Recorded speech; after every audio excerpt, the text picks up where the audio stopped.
So you like a good breakfast sausage. Who doesn't? But maybe you can't find one mild enough or spicy enough to eat.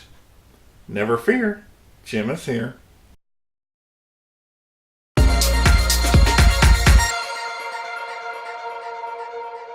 Welcome to Help at Home, your resource for great recipes and easy learning. I'm Jim Hightower. Today we're making homemade breakfast sausage, and I'm so excited to share this one with you.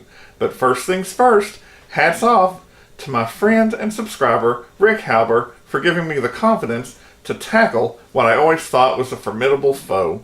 So grab your pen and paper, here come the ingredients. If you want a super mild sausage that anyone can eat, start off with this recipe.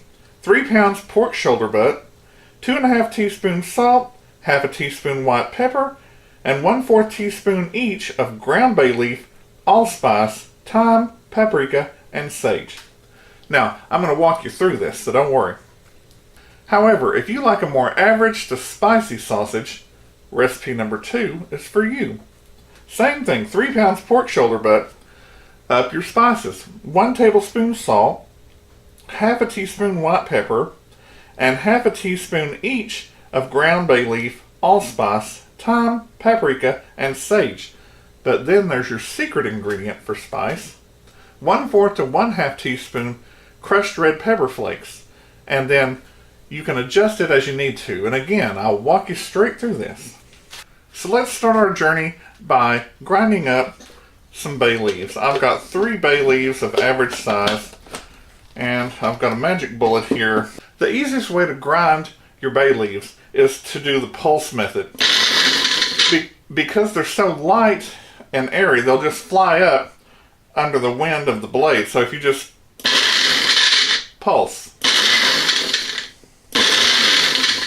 you'll get where you want to be. Alright, so here's my bay leaf, just a little bit less than half a teaspoon. My 1 tablespoon of salt,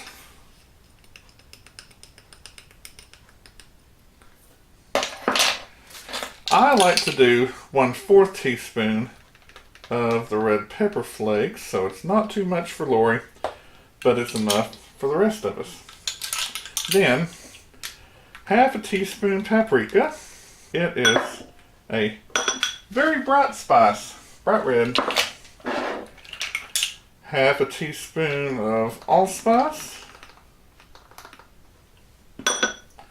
half a teaspoon of sage, which this is a brand new jar. I had to run to town this morning. There's my half teaspoon of sage and half teaspoon of thyme. Now, you want all your spices to be the ground variety. You don't want them to be leaves, because they make sage leaves, rubbed sage, and different stuff like that, which actually, ground rubbed sage is what you want, but don't buy the leaves. That's better for your making your broth and your stocks, your chicken stocks and all that. Oh, white pepper. Half teaspoon white pepper. We're going to set this aside because now we have to grind our meat.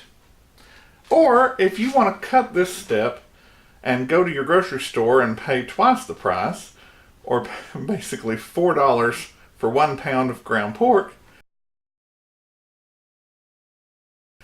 you can skip the grinding. So you might be asking yourself, what's a pork shoulder butt? Well, it's this. This is Smithfield. Got it at United Supermarket. See, it has this fat on the bottom, and it's highly marbleized with fat. Here's the here's the lowdown on fat. Not mine, but this. You want a ratio of basically 2 parts lean pork to 1 part fat. Now, that means you can buy pork loins and, cut your fat off the bottom, put it in the Ziploc, freeze it till you have about 1 pound of pork fat, and also save your pork. Or you can get this shoulder butt, which has the closest ratio of that 2 parts lean to 1 part fat. The reason you need that 2 parts lean pork to 1 part fat is to maintain the proper consistency for sausage. If you omit the fat and go 100% lean pork, it's just going to be really hard. And nobody wants that. This bone-in pork shoulder butt roast was $1.99 a pound. And this is about a 6.8 pound roast. And you'd have to thaw it to cut it. To prepare it, you need to cut it into 1-inch cubes. And you can see here, there's just fat all through it. Not that it's a bad meat, but if you don't want to save up your fat, the pork butt's the way to go. Thank you, Julia Child, for that tip. Also, here's your next tip. After you cut this into 1-inch pieces, you want to put it in your freezer for about 30 minutes so that the fat can firm up and it'll go through your grinder real easy. If not, you're going to be grinding forever and you're either going to burn up your grinder motor or your Big Red, because that's what I'm using. So I finally bought myself something I've been wanting for years. I got the meat grinder attachment for Big Red. You have this little plus shaped thing and it's your meat cutter. So you just put it on there and when the meat comes out, it automatically cuts it off. Then you have two grinding plates. You have a coarse grinding plate which has larger holes and fewer holes, and you have the fine plate which has more holes and they're smaller. You actually need both, but we start off with the coarse plate, and then you just screw that on. Your handy handle even doubles as a wrench. You can't beat that with a stick. Let's slide this over just a little bit. And here we go. You'll just put your pieces in and put your mixer on 4 and let her rip. You push lightly.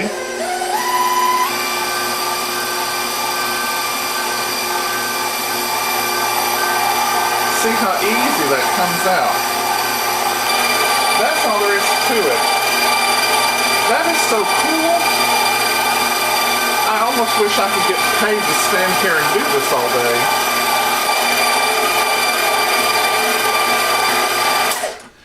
Now, that's your coarse plate. I'm not going to stand here and do all this in front of you, but I will grind this, and then we put this in the freezer for 30 minutes again, and then we'll come back and do the fine plate. Isn't this fun? Now, you might be asking, how do I know how much is 3 pounds of meat? You just had that. Well, according to Julia Child, about 4 cups of the cubed lean meat would be 2 pounds, and then 2 cups of the cubed fat would be your 3rd pound. Now that my coarsely ground pork has been in the freezer for 30 minutes, we're running it through the fine plate.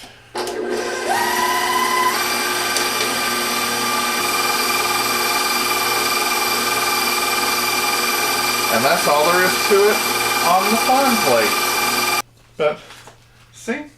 That's what that looks like. Now that I've finished running the pork through the fine grinding plate, we're ready to mix in the spices. Before I mix in the spices, I'm actually going to do a quick mix to mix in the lean with the fat.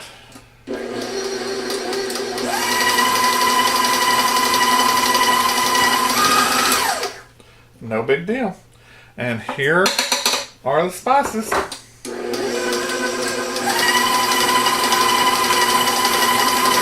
Ooh, you can smell that yummo.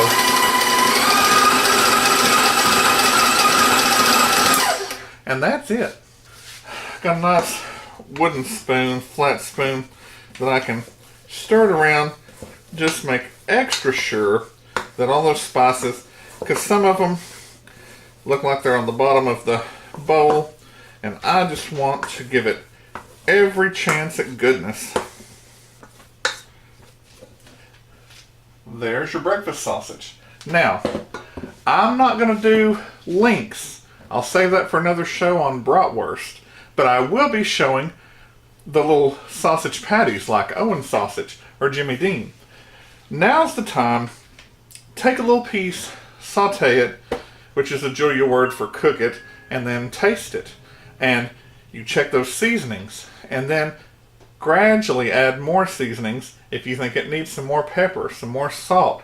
If you even want to put just a shake of garlic salt, which is nice. You just don't want to go too far.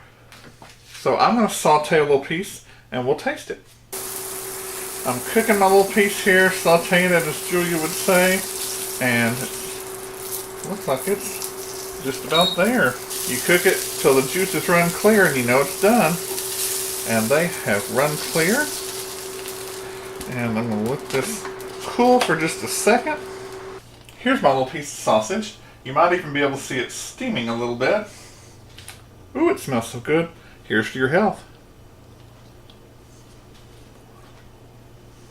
Mmm. Mmm. Oh, that's so yummy. Take that and go make some sausage patty melts, why don't you? Or some sausage biscuits with cheese. Anything. Mmm.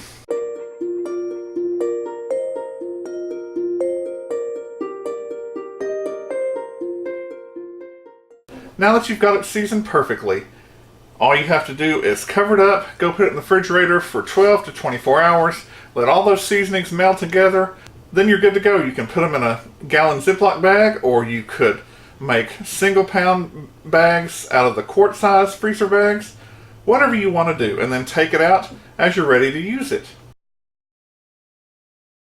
I'm actually cooking some of this sausage for my family now because they can't wait. But I wanted to give you another Julia Child tip. When you're going to make these sausage patties, dip your fingers in some cold water. Get your little bowl and then pat them in there, and the sausage meat won't stick to your hands. So there you go. That's a tip. Write it down. If you like this recipe for delicious homemade breakfast sausage that you seasoned yourself, super mild, awesome average, or hot and spicy, give it a thumbs up. Subscribe and share with your friends who like to cook or just want to learn how. Drop me a line in the comments below about your experiences with this recipe and what else you'd like to see in the kitchen. Click the bell in the top right hand corner for notifications. I'm Jim Hightower, and remember, everyone needs help, even me. Enjoy. Mmm.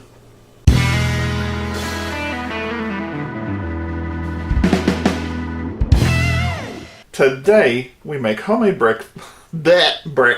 Welcome to help. Recipe number 2: 3 pounds pork soldier. I haven't been able to find ground bay leaf, and you don't want you don't want chunks of leaves in your sausage. Oh, give it a thumbs up. Subscribe to your friends. If you like this recipe for delicious homemade breakfast, I keep wanting to say casserole.